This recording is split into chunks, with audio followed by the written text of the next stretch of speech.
One of the final ones that we need to check as part of the controls for the inside of the car, we obviously have wing mirrors.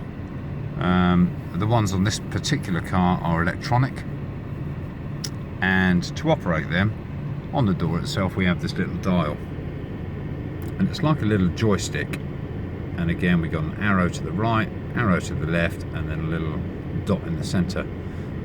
Also have the little dot on the joystick itself, and what we need to do, we need to turn the joystick accordingly to which mirror we want to move. So if I turn it to the right, it'll operate the right hand mirror, and then if I use it as a joystick, if I push it to the left, you'll see that the mirror moves to the left. If I push it to the right, we go to the right, and if I push it upwards, the mirror will go up, and if I push it downwards, the mirror will come down. Now there are different types of mirrors that you can get. As you can see, for me, I have the one that is mounted on the top of the standard mirror. Now that, as an instructor, is my mirror, so I can see clearly what's down the side of the vehicle when you're out on lesson. Not for you to use because you're not going to see too much in it.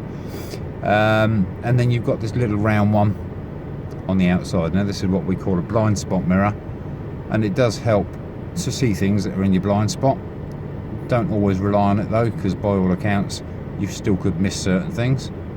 But it's also very good for when you are doing slow speed maneuvers like parallel parking, bay parking, things like that. It does allow you to see a little bit further down to the floor than your standard mirror would do without moving it. So your main mirror is your main one for all observations down the side of the car. The others are for additional bits when it might just be a little bit more tricky for you.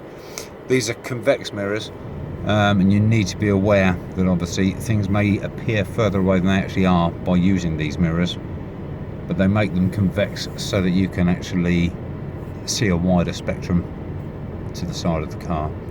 And then obviously you've got your rear view mirror, and when that's set up you need to be able to look at it so that you can see as much as you possibly can out of the rear windscreen.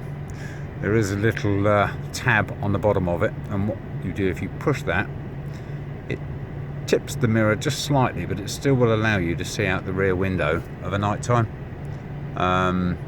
It's mainly there and designed for glare coming from cars that are coming up behind you, and that will knock the glare out, and either when the car overtakes you or turns off, you can then put the mirror back to its original position.